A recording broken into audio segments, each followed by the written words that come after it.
I cannot stress how important this is. Having the right message is not enough. You have to be the right messenger.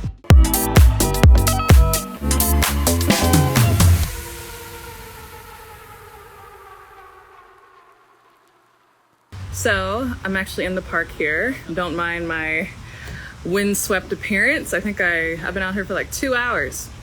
I think I walked like 3, 4, maybe 5 miles. I don't know. I have to check later, but hair is all, crazy. When I got out here, it was cold. Now it's like 70. That's Houston for you. Hey, hey.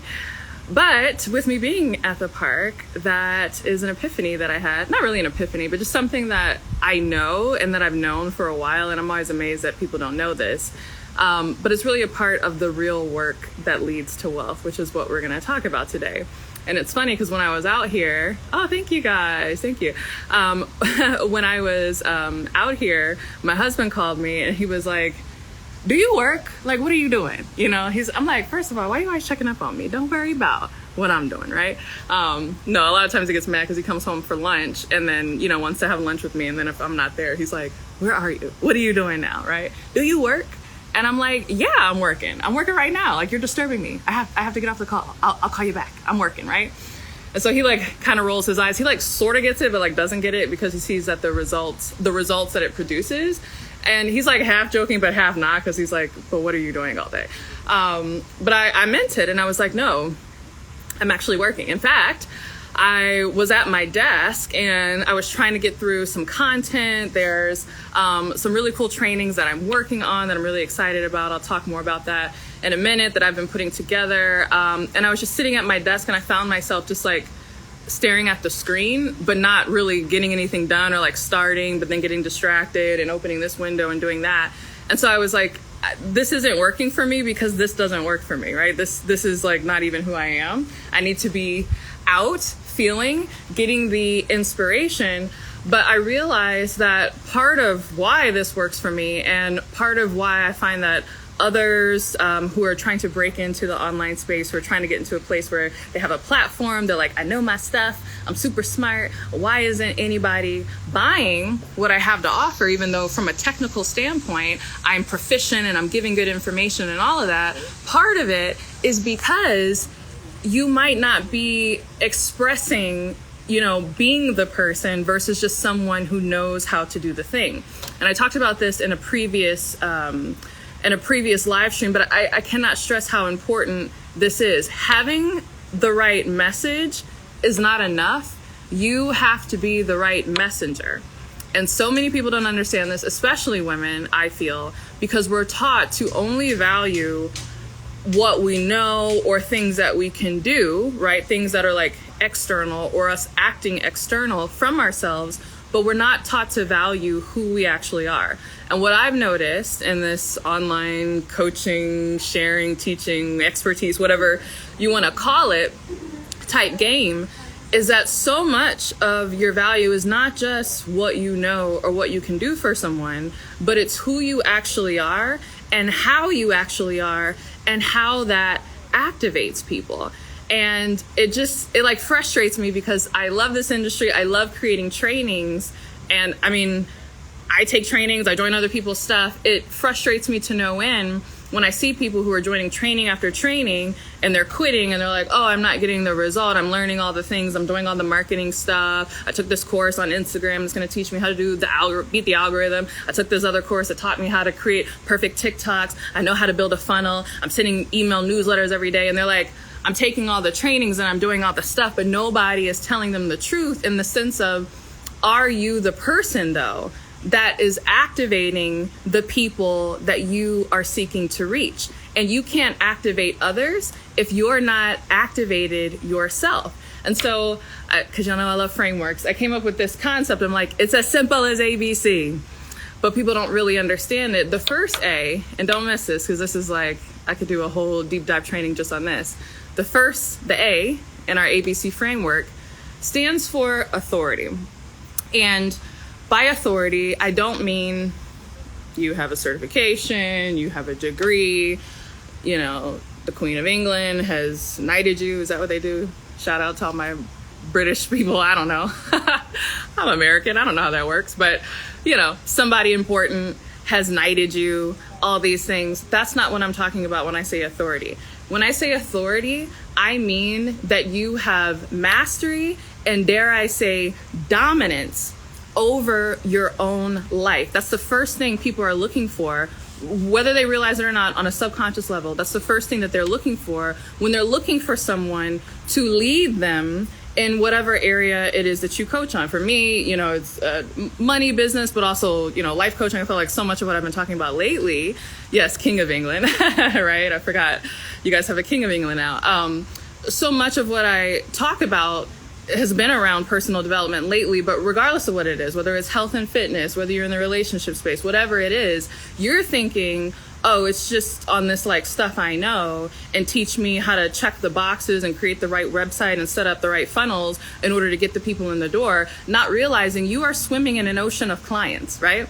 Literally, it's an ocean. There's people all around you on social media. There's 1 billion people on Facebook, 1 billion people on Instagram, TikTok, whatever. You're swimming in an ocean of clients. The issue is they're not activated and they're not attracted to you because you're not demonstrating the authority that ultimately they seek to have in their own life. Because let's be real, whether you coach on business and money, whether you coach on life coaching, whether you coach on personal development, whatever it is that you coach on, ultimately, people are seeking freedom. People are seeking mastery over their lives. People are seeking to be the person ultimately that they want to be. And so the thing that you coach on really is a means to an end, right? Now, it might be the means that person has determined is what going to help them get their particular end, but all roads lead to Rome, as they say, right? All roads ultimately lead to, I want to have personal freedom. I want to feel successful in my life. I want to have mastery and authority and dominance over my own life. And so you cannot say, well, I'm just going to learn the things that I need to learn and set up some marketing funnels and then sell this to people and not also demonstrate that. And demonstrating this has nothing to do with living in a big house, driving a fancy car. It's everything to do with your attitude and your actions. And so for me personally, being out here at the park, right, in the middle of the day, has always had a significance for me, activating me, reminding me of who I am, reminding me of the identity that I stand in when I come on here and want to coach to other people, because I used to do this even when I was working a 9-to-5 job, right? I remember when I worked my 9-to-5 job, I was very open and honest about that on my brand. I was never a person that pretended that I didn't have a job, while I was also, teaching on, first it was personal development and life coaching, and then ultimately business, as people started to ask me, as people started to ask me how I, turned my blog into products and all of these different things. I remembered I would pack my laptop in my purse, and on my lunch breaks, I would walk about 10 minutes. I used to work in downtown Dallas. There's this beautiful hotel there called the Jewel Hotel, and I would have lunch in the lobby of the Jewel Hotel. I couldn't afford the actual restaurant, so sometimes I would pack my lunch, heat it up at work, and then take it with me and eat it in the lobby of the Jewel Hotel. Or sometimes I would just have coffee and a croissant and have my laptop open. But I would create content there. I would be in my vibe there. I was doing that, one, to remind myself of my ultimate identity that I needed to stand in before I came online and tried to tell somebody how to do anything, whether it was business or life coaching or anything like that. But that small act of saying, okay, even though I'm working my 9-to-5 job, I'm still going to prioritize myself. I'm still going to prioritize my identity as an online leader and an online marketer and an online coach. I'm still going to prioritize what's important to me despite my circumstances of working a 9-to-5 job. That's an example of demonstrating authority over your own life. And here's the crazy thing. People can sense that. It wasn't even like, okay, now I'm in the lobby of the Jewel Hotel and now I'm going to do a live stream. Many of the time, the live streams or the podcast or the video or the things that I created, I either did them later in the evening when I got home, or sometimes on the weekend, or sometimes in the morning before I went to work.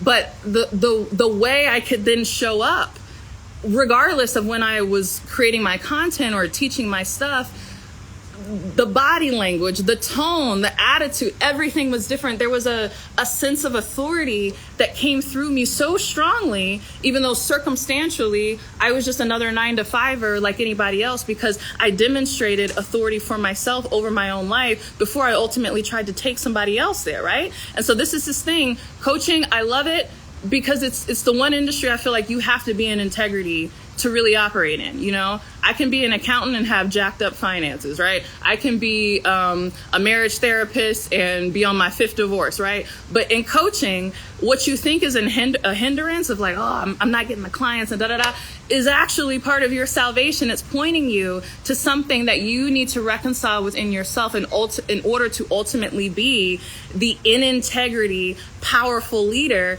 that you need to be. And it doesn't have to look like how I do it, right? Again, me being at the park is part throwback because I have fond memories when I was building my business of live streaming in the park. My home was not super decorated. I didn't have a fancy office the way I have now. And so just being out in nature was like an easy backdrop, right? But again, operating in my own authority, demonstrating authority that I'm not going to let my circumstances dictate to me what's possible. I'm not going to let my circumstances dictate to me what I'm allowed to do or who I'm allowed to be, right? And so many of you are trying to build these businesses on the side, but there's that little niggling voice in the back of your mind that's like, but I'm just a 9-to-5er. But I just work a job like everybody else. But I just whatever. And there's a part of you that doesn't believe that you can truly be the thing until you have the stuff, right? I can't be this person that's really all in on my brand until I have a full day to work on it and I don't have to clock in on this job. I can't be the person that's fully in on my brand until I have a designer wardrobe, until I have a BMW in the driveway, until I have a 5-bedroom home with, an office. There's a part of you that thinks all those things, and none of those things are true. It's actually the opposite. You will have those things when you become that person, but you have to become that person now. The one thing I can say is I've never changed. I've never been different, right? I'm the same person when I was working a 9-to-5 job, doing my live streams in the park, as I am now as a 7-figure business owner. Like, nothing has changed. My circumstances has changed, but they only change as a response of who I am and the authority that I chose to display and first exhibit over my own life. And so I was thinking about this as I was coming to this perch here in the park. One of my favorite historical figures from history, Harriet Tubman. Most of you know her story. If you don't, I mean, come on. You should totally know her story. But most people don't realize that everyone knows that she's famous for, leading the slaves north and going on multiple runs. I forget how many times she went back into the South to get people, but it was something crazy, like 15 times, 16 times. I didn't realize until I read her story, the first time she ever got to freedom before she went back, she went just by herself. The first time she escaped, it was just by herself. She was on her own. She figured it out. And she was like, wow, I can't believe I did it. It's amazing. Now I'm going back and I'm going to get more. And so she went back, and I want to say she got like a sibling or something that second time, and then went north and was like, I'm getting pretty good at this. I say myself. It was either like a sister or somebody. It was like 1 or 2 other people. It might have been a sister and a small baby, and that's how she learned to. She would give the baby like something that she would put on their lips to quiet them down, some sort of medication or drug to kind of knock them out, to get them up to freedom. And then she was like, I'm going back. And then I want to say she went back for her 3rd time to go get her husband, found out that he had taken a second wife, and was like, oh, I'm not getting you. I'm getting these other people here, right? So she ditched her ex-husband and then got somebody else. And then she went back for her parents, and then so on and so forth. And it was like 16 runs ultimately that she went to. But I tell you that because she did not dare endeavor to go back until she had first gone for herself. And so that's what you need to be doing. This is what I'm talking about with this authority thing. Where can you demonstrate authority? Section is okay? Okay, it paused. Where can you demonstrate authority over and in your own life? When you do this, I promise you, people will sense it on you. Some of you guys are working so hard, right? It stresses me out to watch you guys work so hard. Part of the reason the resistance is there, part of the reason the friction is there, is because this part, what I'm talking about, has not been taken care of. And you were trying to paper over this, cover over this up with all this marketing stuff and, well, let me join another coaching program and do this. This is the internal work that has to be done first, because people can sense it on you. One thing I always say is people don't pay peers, they pay professionals, right? I think about my meal prep chef, right? She cooks way better than me, right? I am not a peer to her in culinary arts, in cooking, right? If I could cook just as well as she could, maybe I might hire her if I just, want to save the time. But then it gets into this kind of like commodity. Was it worth it to me? I'd nickel and dime her and all of that. But she's ahead of me in this. She cooks way better than I do. I am not her peer in that. So I hire her because she's gone to a place that I haven't gone to, and I'm leveraging her expertise. Your clients are going to be the same way, and you keep investing in more knowledge and more education, and how can I say this better, and how can I explain my niche better, and how can I teach better, not realizing that it's the authority.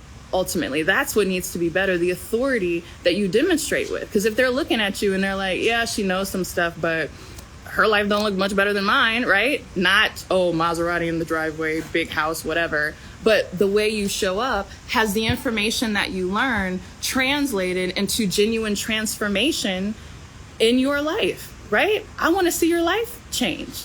And you don't have to have a Maserati in the driveway posting it on Instagram to demonstrate a changed life. It might be something as simple as having the audacity to work on your business and do whatever on your lunch break, do it in a super fancy hotel because you decided that that's what you need. And as the authority in your own life, you don't care what's going on. I mean, I had this attitude. I was like, these people don't run me. Like, what? I work for y'all. Okay, you give me a paycheck, but what does that have to do with the price of tea in China? Like, I'm still Courtney Sanders, right? Life and business coach. I'm still me. Okay. So as me operating that identity, whether I have to punch into this job 9 to 5 or not, I'm still carving out the time that I need to carve out to do what I got to do. And I'm still going to do it in an environment that works for me, i.e. let me go to a 5-star hotel lobby, because that's who I am, right? You might be someone who's totally different, but whatever it means for you, we got to start demonstrating authority in our life. Now, authority is important because it leads to the B in this little framework, which is brilliance, right? So one thing that I get from a lot of you, and thank you for your comments, is how do you come up with stuff? I love the way you break this down. I never thought about it this way, or I've heard someone say this before, but the way you say it, I just get it, right? We all are brilliant. We're all born geniuses. But part of the brilliance that is going to come, that you are here to give to your clients and to share, is going to come from the lessons you learn while taking authority over your own life, right? So a lot of this stuff, Courtney, where do you get this from, right? This whole live stream, what was I doing? Taking authority over my life today. Husband's like, do you work? Like, what are you doing? You're in the park, right? Epiphanies, lessons come to me because I'm acting in authority.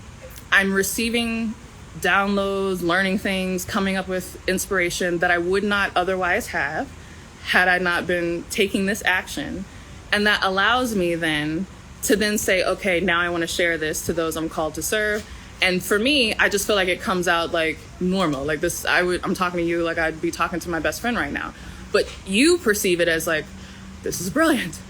Who talks like this, right? Where did you get this from? I got it from operating in authority. But this is so important, and it's got to be brilliant because, again, so many of us are running back to, okay, how can I learn this better? How can I say my niche better? And that's a whole nother thing. I got a post coming out that's like, your niche is not something to be explained, it's something to be expressed. So I'll just drop that on the table and leave it there. We'll talk about that in a future live stream. But in this day and age, now we are here in 2023. I don't believe in competition. I don't believe in this concept that there's a crowded market. I have another post coming out that says money is not rare, you are, right?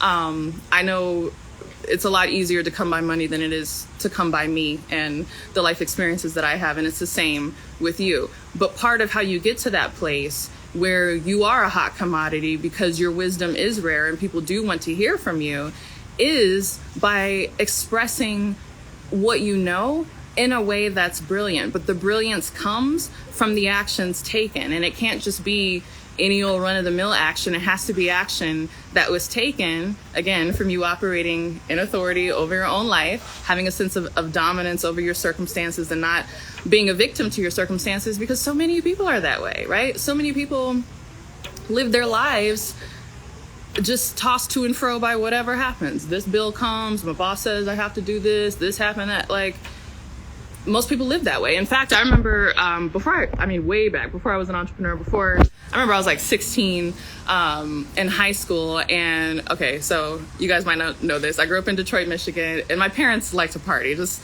shout out, anybody have parents that would always have like little house parties? My parents were bougie, so they were nice house parties, right? But my parents used to have a lot of parties, right? They're business friends, people come over with the mink coats, and all their fancy friends pull up, park their Mercedes and stuff out of the driveway. And I used to think like, oh man, like when I grow up, I want to be one of these bougie people, right? But I used to love my parents' party because they would always tell us to like either go in the den or like go in the basement. Like you're not allowed in the grown folks' spaces. They'd have like alcohol and wine and stuff like that. So we'd come in the kitchen and they'd be like, get out of here, go somewhere. But I would wait because I used to know that like around 11 o'clock, 11:30, after, they had quite a few drinks and things were loose, they would not notice me anymore. So I could come in the kitchen and I could linger a little longer. I could stay there around 10 minutes, 15 minutes, 20 minutes and start to get some of the tea, right? Because I was nosy. I was 16. I wanted to be in grown folks' business, right? So I just kind of wanted to hear what was going on. And I remember one conversation. It was one of my parents' friends, and one of the wives was talking about how frustrated she was because her husband's job had like relocated his position to somewhere crazy. Like, and sorry for those of you who are from Idaho. I don't even know if it was Idaho. I was going to say Idaho or Iowa or somewhere. I'm like, somewhere crazy. I'm a city girl, so, Idaho, Iowa, that feels like the boonies. Who goes there, right? But we're, again, in the Metro Detroit, Michigan area, and they had kids who were, in school, like elementary and middle school and all this. And, they didn't notice I was in the kitchen and, the drinks were flowing, but she was really expressing frustration of like, he's going to have to move to wherever, Iowa or Idaho, get an apartment, send money back home. And, we're seeing if we could do this for the next 2 years or the next 3 years. And I didn't know anything because I was just 16. But to me, that was like crazy. I didn't know anything. I wasn't married. I didn't have kids. But I was lingering because I was trying to understand. I was like, okay, so your job relocated your position. You live in Michigan. Your kids are in school. They're in sports in Michigan. You're going to pay your mortgage in Michigan and then also pay an apartment in Iowa or Idaho or something like that and keep working there for 2 or maybe 3 years while your wife and your kids are like several states away and send money. I didn't understand, but I made a point at that time. Me being 16, I was like, I never want to be in that position. I don't care what's going on. I'm always going to trust and have faith in my own ability to do what I need to do so that I'm not going to live a life that is dominated by my circumstances. I'm not going to let anybody tell me that in order for me to survive or in order for me to have the things that I want in life, that I'm just going to be tossed to and fro from my circumstances. And so I tell you that because many of the people, again, that you are called as a leader to really reach and to coach, many of the people that you are going to be speaking to are going to be living a life of circumstances like that, where whatever, the bank said this, or the job said that, or this person said this, and they're going to be tossed to and fro, right? And so that's why it's so important that you not be one of those people. And part of how you not be one of those people is having lessons on how not to be one of those people. But the lessons only come after you've gone first, right? So you operate in authority and dominance of your own life. I'm not going to let these circumstances tell me what I have to be. And then the lessons that you learn from taking a stand that most people have not taken is going to give you the brilliance to express it in the way that makes sense for you, right? And you'll wrap it up in your own personality and you'll say it the way you say it, but that'll be your brilliance. And people will be listening to you like, where do they get this from, right? Sure, there's other people who might be coaching on the same thing, who might be selling the same thing, right? This is how you do X, Y, and Z. This is how you get a man in 2023. This is how you buy real estate. This is how you move from middle management to like, if that's all we're doing here, you make yourself a commodity. There's a gazillion people who are also teaching on the same thing that you teach on, but there's no one who's going to have your unique brilliance because there's no one that's going to have your life lessons, right? But you got to be the one to go first. You only get those lessons by going in authority. And so the last part of our little framework. So we did the A, we did the B, we'll do the C. The C comes from, and I was like going back and forth on which word I wanted to use, so I'm going to use both of them. The C comes from consistency, because consistency creates compounding, okay? And I feel like it's important to say both of them, because when you say consistency, people are like, I do it most of the time, right? And they're like, oh, I did it 5 out of 7 days. Not bad. On average, I did it most of the time. I was consistent, you know? No, the last 4 days I did it, the last 2 days I didn't, but on average, I'm consistent, right? That average creates linear results, right? Just not bad, but just linear because it's an average. If you want exponential results, you have to get into the compound effect, right? Compounding, which means you don't miss. You're consistent on the good days and the bad days. And most people are not consistent on the bad days because they think it doesn't matter. And by bad days, it doesn't even have to be like something bad happened. I know for a lot of people, they will skip whatever, a live stream or not post on social media because, you know, they posted yesterday and they only got 10 likes. Or they did a live stream yesterday and 0 people showed up. So they're like, well, I did it 3 times this week. That's more than I didn't do it. So I guess I'm consistent. Maybe consistent if you are calling it an average, but understand that if you operate an average, you're never going to have that exponential, you know, elevation. That only comes from compounding, and compounding happens when it's day in and day out, even on the not good days, even when the results aren't there, even when you're not sure that this is actually working. And part of the reason why it's difficult to be consistent and to create that compounding is because we lack faith in the results, because we are not owning the identity, right? I have trust and faith in my results. Like, again, I had my first 7-figure year just last year, right? I've been online since 2009, coaching since 2014, doing this full time since 2016. I didn't stop.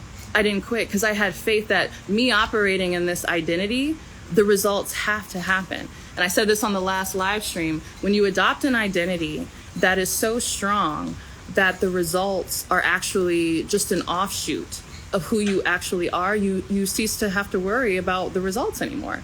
Because it's like, it's the identity. Of course, I'm this kind of person. So of course I'm going to have these results, right? I know for my vegans and vegetarians, if that's your identity, you don't worry about health problems, right? Because you're like, by virtue of the identity that I have, a person who mostly eats plants and who eats healthy, like I'm going to have results of good health. I'm going to have results of, you know, reduced exposure to diseases and things. Most people do the opposite. They focus on the results. How can I lower my cholesterol? How can I get over this diabetes? What pills do I need to take? They're trying to get the results by operating from the person that they still are and not the person that they need to be. So hopefully you see this, it's ABC, but it's really like a circle because they all work together. That authority piece is really key as well, because when you operate in that identity, it's going to shift the types of actions that you take. And it becomes easier to do things consistently and to allow those results to compound, because you're no longer doing them for a result or for an outcome. You're doing it from an identity, right? It's not because of what I'm trying to get. It's because of who I actually am. That's the reason I do this, right? Which comes back to why your girl is out here at the park and my husband's like, are you working? Yes, I'm working, because this is who I actually am. My identity as a leader and as a successful entrepreneur and as someone who has something to share is not about, well, did I do the right post on Instagram? Was I in front of the computer the right amount of times? Did I figure this out? I am walking wisdom, right? Just as I love to say to people, I am walking wealth, right? It's who I am. It's the things I'm learning, the things that I'm receiving. It's like a generator. Like, it comes out here, it gets in the brain, it generates, and then I'm like, oh my goodness, I have to stop and get on a park bench to get this out while I'm still inspired in the moment, because it's who I am and it's my identity. It doesn't matter whether I'm in front of a computer or whether I'm walking in the park. I'm always working because it's who I am, and this is what I have to share. So, your girl been talking. Now I need to step into this identity of a mom and go get my son from school before my husband starts calling me like, the school called.